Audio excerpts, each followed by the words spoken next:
Onde mécanique progressive, exercice 2. Une très longue corde élastique inextensible est disposée horizontalement sur le sol. À la date égale à 0, un opérateur crée une perturbation en imprimant une brève secousse verticale à l'extrémité S de la corde. La célérité, c'est 10 mètres par seconde. La figure 1 représente l'élongation de la source S. Alors, première question. La question 1. Détermine la durée de la perturbation. Alors, la durée de la perturbation, c'est à partir de la figure 1. Delta T, c'est 0,3 secondes. C'est cette durée. La question 1.2.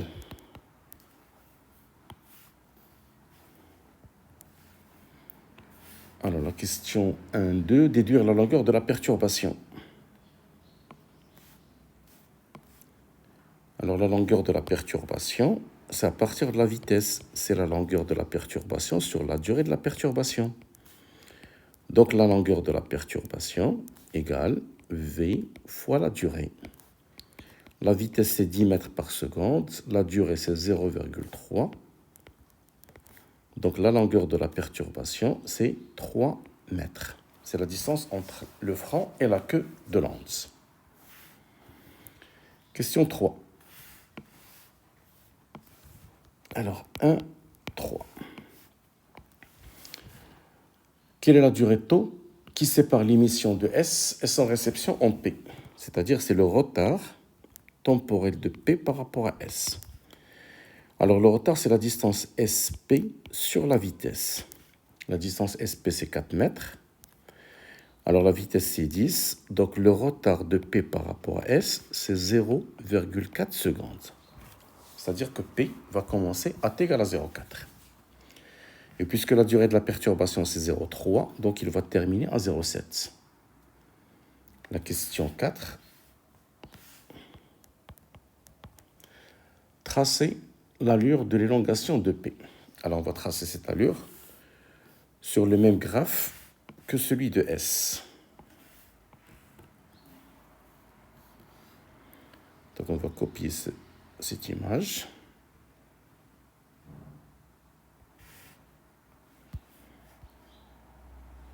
Voilà. Alors, on va représenter sur le même graphe que S celui de P. Alors, YP, donc le point P va commencer à t égale à 0,4. Donc, il va terminer à l'instant 0,7. Il va passer par la position maximale après 0,1 secondes. Donc, c'est à 0,5. Donc, à 0,5, il va passer par le sommet. Donc, son mouvement aura cette forme.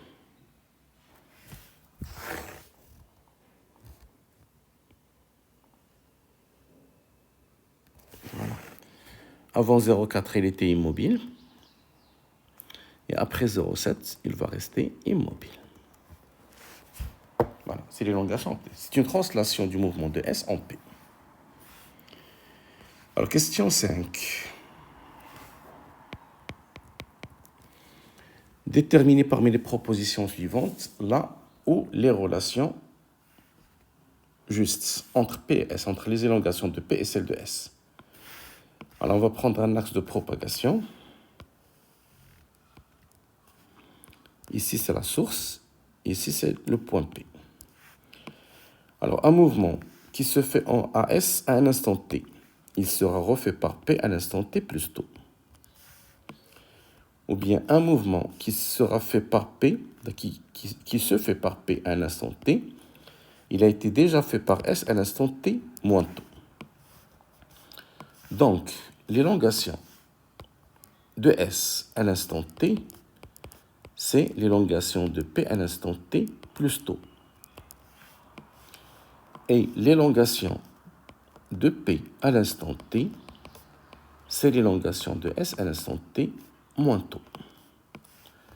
Donc, les propositions justes sont... Alors, YS de T égale à YS de T plus tôt, c'est la deuxième proposition. YP de T, c'est YS de T moins tôt, c'est la troisième proposition. Donc les deux propositions vraies, c'est 2 et 3. Alors deuxième partie. Deuxième partie, c'est la représentation spatiale. Alors le front d'onde à l'instant T est le point de la corde qui commence à être affecté par la perturbation. La crête, c'est le sommet. La queue, c'est le point où la perturbation se termine. Alors, question 1. Déterminer à l'instant t égale à 0,5 la position du front, du sommet, la crête, et de la queue. Alors, la position du front, F1 par rapport à S, à l'instant T1, c'est la vitesse fois T1 moins T0. T0, c'est l'instant où le front quitte la source.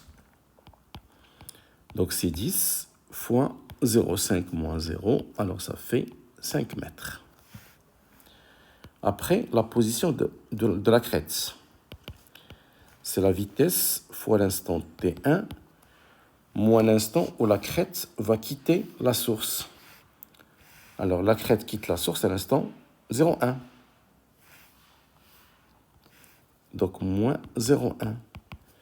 Donc, c'est 10 fois 0,5 moins 0,1 qui est égal à 0,4. Donc, il se trouve à 4 mètres. Et la position de la queue, c'est la vitesse fois l'instant T1 moins l'instant où la queue va quitter la source. C'est à l'instant 0,3. Donc, c'est moins 0,3.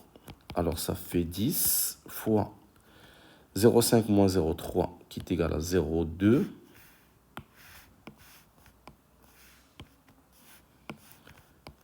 Donc, c'est fois 0,2. Donc, il se trouve à 2 mètres. Alors, la question 2 représentait l'aspect de l'onde à l'instant égal à 0,5. Alors, on va prendre ce graphe. Alors, on va le déplacer ici. Donc, la représentation qu'on cherche. Alors, ici, c'est l'axe des X, c'est l'aspect en mètres. Et ici, c'est Y. Alors, si on prend chaque division pour 1 mètre, ici, 1, 2, 3, 4 et 5. Donc, le front, il se trouve à 5 mètres, le front F1. Le sommet, c'est à 4 mètres, point J1. Et la queue se trouve à 2 mètres. C'est Q1. Donc, les points qui sont en mouvement sont les points situés entre Q1 et F1. Alors, les points devant F1 sont immobiles. Donc, ils ne sont pas encore atteints par l'onde. Les points entre la source et Q1 ont terminé leur mouvement.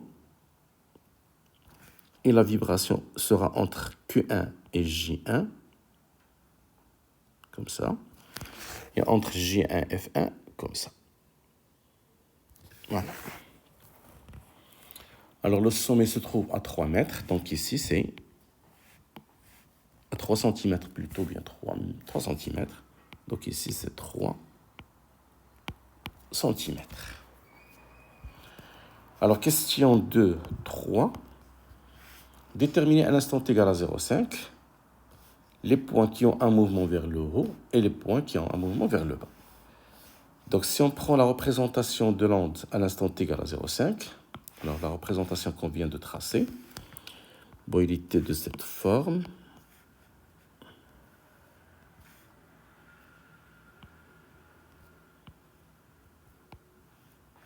Voilà, ici c'est F1, ici c'est Q1, à l'instant 0,5. Alors, juste après 0,5, cette onde va se déplacer légèrement. Donc, le point Q sera ici, le point F1 sera ici et le point J sera là. Donc, on aura une onde de cette forme.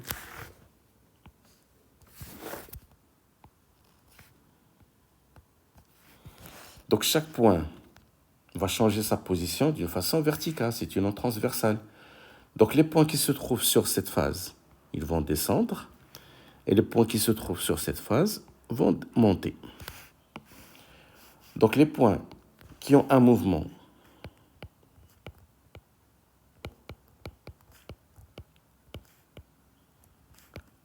un mouvement vers le haut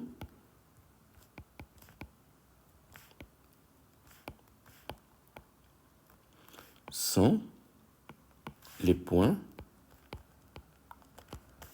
qui appartiennent à l'intervalle F1, J1. Alors F1, J1. Alors on va exclure J1 parce qu'il vient de terminer sa montée. Et les points qui ont un mouvement vers le bas